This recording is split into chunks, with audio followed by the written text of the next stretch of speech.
Today's thought for the weekend is, the most important component of evolution is death.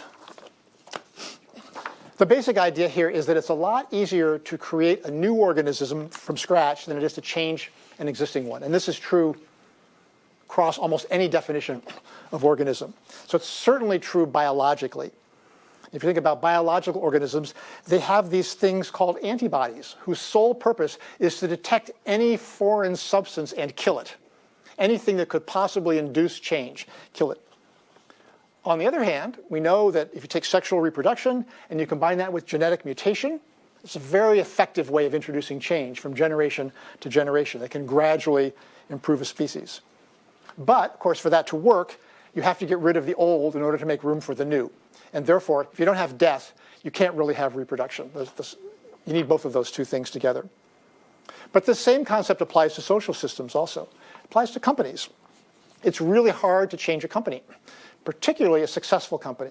Successful company, it orients itself and tailors itself to its business, its current business, in so many ways that it's extremely difficult to change.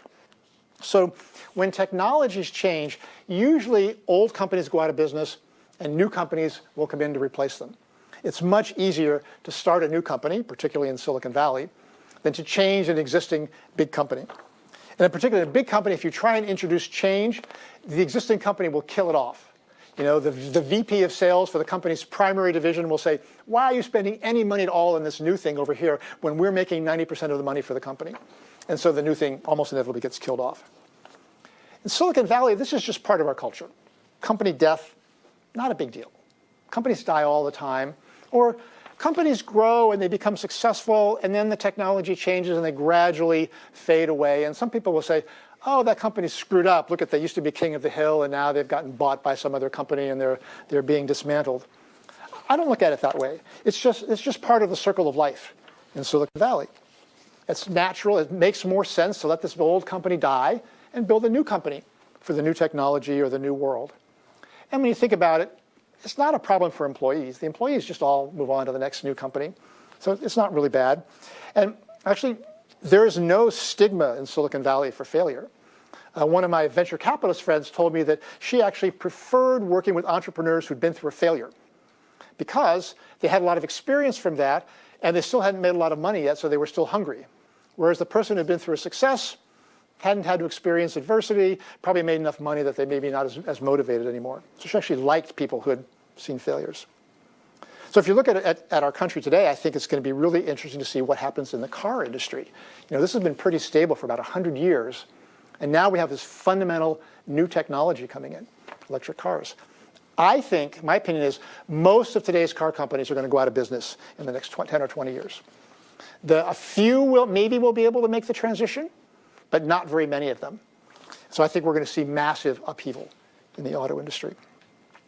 You know, for one example is all these new companies are forming in China that are just doing electric cars, focused completely on that.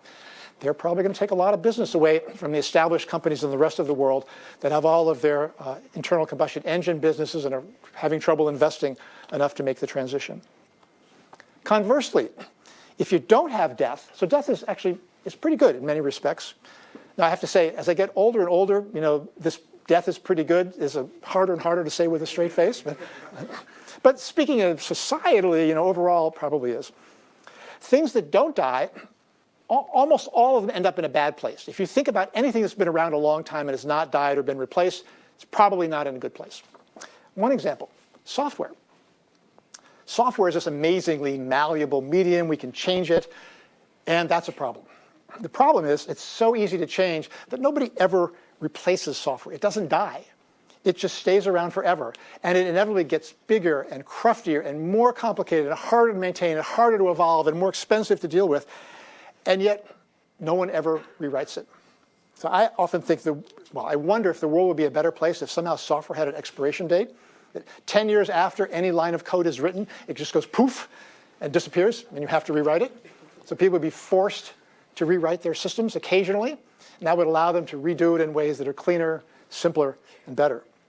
You know, hardware, in a sense, is better than software. When Intel comes up with a new processor architecture, they do it from scratch. And so they can carry forward the best ideas from the previous round and then redo things where they've got better ideas.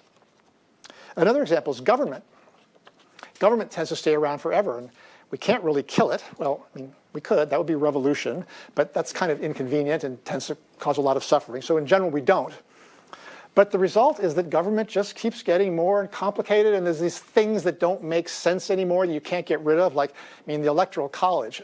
Nobody in their right mind today would build a government based around an Electoral College, but we're kind of stuck with it because it was basically an interesting idea of the Founding Fathers, but a failed idea that we were just stuck with ever after.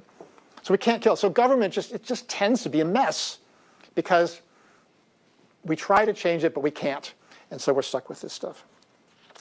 So the bottom line is change is good, I think. That's one of the things I really like about Silicon Valley is just this fearless culture of change. You know, we think here of change as an opportunity to do things better, to introduce new things, to make a lot of money in doing it. I think many of the rest of the parts of the rest of the country are afraid of change. And I think that in the long run, that hurts them. We're much better off, I think, with the very change-oriented culture of Silicon Valley. It's chaotic, results in a lot of death, of companies, but in the end, it produces really, really insanely great stuff. So that's my thought for the weekend. The most important component of evolution is death. Have a great weekend, and see you Monday.